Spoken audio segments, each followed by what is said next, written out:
നമസ്കാരം. Raf talks മലയാളത്തിലേക്ക് ഏവർക്കും സ്വാഗതം. ഒടുവിൽ കേരള ബ്ലാസ്റ്റേഴ്സ് ആരാധകരുടെ കാത്തിരിപ്പുകൾക്ക് വിരാമമായിരിക്കുന്നു. ദിമിക്കൊത്ത ഒരു പകരക്കാരനെ ബ്ലാസ്റ്റേഴ്സ് ഇപ്പോൾ സൈൻ ചെയ്തു കഴിഞ്ഞു. സ്പാനിഷ് താരമായ ജീസസ് ജിമിനസിനെ തങ്ങൾ സ്വന്തമാക്കി കഴിഞ്ഞു എന്നുള്ള കാര്യം ഔദ്യോഗികമായി കൊണ്ട് തന്നെ ഇപ്പോൾ കേരള ബ്ലാസ്റ്റേഴ്സ് സ്ഥിരീകരിച്ചിട്ടുണ്ട്. 2 വർഷത്തെ ഒരു കരാറിലാണ് ഈ സ്പാനിഷ് സ്ട്രൈക്കർ ഇപ്പോൾ ഒപ്പുവെച്ചിട്ടുള്ളത്. 2026 വരെ ഈ താരം കേരള ബ്ലാസ്റ്റേഴ്സിനോടൊപ്പം ഉണ്ടാകും. 30-കാരനായ താരം കഴിഞ്ഞ സീസണിൽ ഗ്രീക്ക് സൂപ്പർ ലീഗിലായിരുന്നു കളിച്ചിരുന്നത്. OFI ക്രീറ്റ് എന്ന ക്ലബിന് വേണ്ടിയായിരുന്നു അദ്ദേഹം കളിച്ചിരുന്നത്. സ്പെയിനിലും അതുപോലെ തന്നെ പോളണ്ടിലും അതുപോലെ തന്നെ അമേരിക്കയിലുമൊക്കെ കളിച്ച പരിചയവുമായിട്ടാണ് ജീസസ് ജിമിനസ് ഇപ്പോൾ ഇന്ത്യയിലേക്ക് കടന്നു വരുന്നത്. FC ടലവേരയിലൂടെയായിരുന്നു അദ്ദേഹത്തിൻ്റെ കരിയർ ആരംഭിച്ചിരുന്നത്.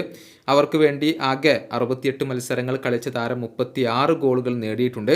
ഏറ്റവും പ്രധാനപ്പെട്ട കാര്യം, പോളണ്ടിലെ ഫസ്റ്റ് ഡിവിഷൻ ക്ലബ്ബായ ഗോർണിക്കിന് വേണ്ടി അദ്ദേഹം 4 സീസണുകൾ കളിക്കുകയും മികച്ച പ്രകടനം നടത്തുകയും ചെയ്തു എന്നുള്ളതാണ്. 134 മത്സരങ്ങളാണ് അവിടെ കളിച്ചിട്ടുള്ളത്. അതിൽ നിന്ന് 43 ഗോളുകൾ, 26 അസിസ്റ്റുകൾ എന്നിവയൊക്കെയാണ് അദ്ദേഹം സ്വന്തമാക്കിയിട്ടുള്ളത്.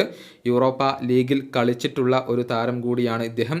പിന്നീട് MLS ക്ലബ്ബുകളായ FC ഡല്ലാസിന് വേണ്ടിയും അതുപോലെ തന്നെ ടൊറൻറ്റോ FCക്ക് വേണ്ടിയും ഇദ്ദേഹം കളിച്ചിട്ടുണ്ട്. അമേരിക്കയിൽ 9 ഗോളുകളും 6 അസിസ്റ്റുകളും അദ്ദേഹം സ്വന്തമാക്കിയിട്ടുണ്ട് എന്നുള്ളതാണ്. പക്ഷേ കഴിഞ്ഞ സീസണിൽ പരിക്ക് കാരണം അദ്ദേഹത്തിന് ഒരുപാട് മത്സരങ്ങൾ നഷ്ടമായി. എന്നിരുന്നാൽ പോലും മാച്ച് ഫിറ്റ്നസ്സൊക്കെ വീണ്ടെടുത്ത് ആ ഒരു ഗ്രീക്ക് ക്ലബിനോടൊപ്പം പ്രീ സീസണൊക്കെ പൂർത്തിയാക്കിക്കൊണ്ടാണ് അദ്ദേഹം ഇപ്പോൾ കേരള ബ്ലാസ്റ്റേഴ്സിലേക്ക് വരുന്നത്. ഏതായാലും ദിമിയുടെ ആ ഒരു വിടവ് ഈ താരം നികത്തും എന്ന് തന്നെയാണ് ആരാധകർ പ്രതീക്ഷിക്കപ്പെടുന്നത്. ഈ വീഡിയോയുടെ അവസാനിപ്പിക്കുന്നു. വീണ്ടും കാണാം.